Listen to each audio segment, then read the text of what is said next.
अस्सलाम वालेकुम, मैं चांद वेलकम करता हूं इलेक्ट्रिकल फंक्शंस यूट्यूब चैनल में। फ्रेंड्स, एक ऐसी मिस्टेक की वजह से हमारे दो फॉल्ट्स क्रिएट हो रहे हैं जो कि आज इस वीडियो में आपके साथ शेयर करने वाला हूं। एक तो कंप्रेसर ट्रिपिंग, जो कि हमें सीज़न में मोस्टली देखने को मिलता है कि कंप्रेसर बार बार ट्रिप हो रहा होता है। और दूसरे नंबर पर यहाँ पर मैं आपके सामने अगर शो करूँ तो आप देखेंगे कि यहाँ पर जो है सक्शन पाइप पर काफ़ी अच्छी खासी आइस आ रही है। आइसिंग प्रॉब्लम यानी कि दो प्रॉब्लम्स का मल्टीपल यानी कि वजूहात होती हैं, मल्टीपल कारण होते हैं इसकी आइस आने के और इसमें कंप्रेसर ट्रिपिंग होने के। नॉर्मल वोल्टेज अप डाउन होंगे, कंप्रेसर ट्रिप होगा।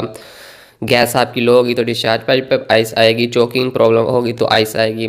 कैपेसिटर वीक है तो आइस आएगी। लेकिन यहाँ पर एक प्रॉब्लम बिल्कुल डिफरेंट है जो कि आपके सामने आ चुकी है।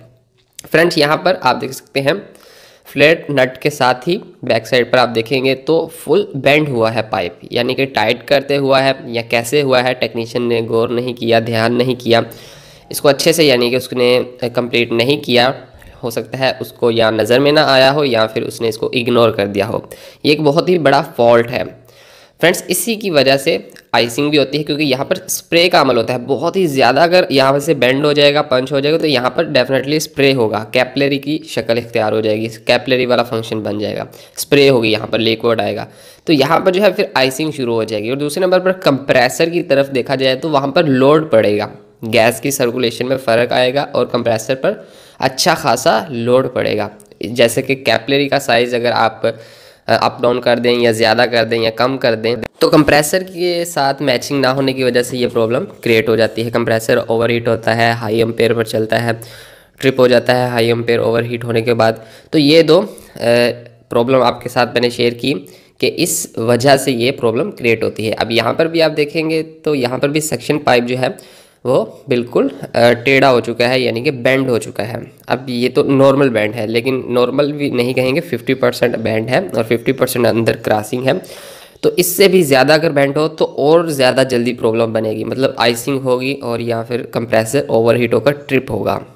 तो इस तरह के जो है काम जब भी आप कर रहे होते हैं तो इन चीज़ों का ख़ास ख्याल रखा करें। ये एक बहुत ही बड़ा रीज़न है कंप्रेसर ट्रिपिंग का और आइसिंग का। अगर इंडोर यूनिट के पास पाइप के पास आइसिंग हो रही है तो वहाँ पर कंफर्म है कि कहीं ना कहीं या तो चोकिंग होगी या फिर वहाँ पर कहीं ना कहीं प्रॉब्लम ये होगी कि पाइप बेंड होगा, सक्शन का होगा तब भी और डिस्चार्ज का होगा तब भी। तो इसमें जो है आपको ध्यान रखना चाहिए। फ्रेंड्स, अगर आपको वीडियो पसंद आई तो वीडियो को लाइक करें और अगर आप हमारे इलेक्ट्रिकल फंक्शंस यूट्यूब चैनल पर न्यू है तो इसको भी सब्सक्राइब करें ताकि आगे भी आपको ऐसी ही इंफॉर्मेशन वीडियोज़ मिलती रहे। मैं मिलता हूँ आपसे अगली वीडियो में। अल्लाह हाफिज़।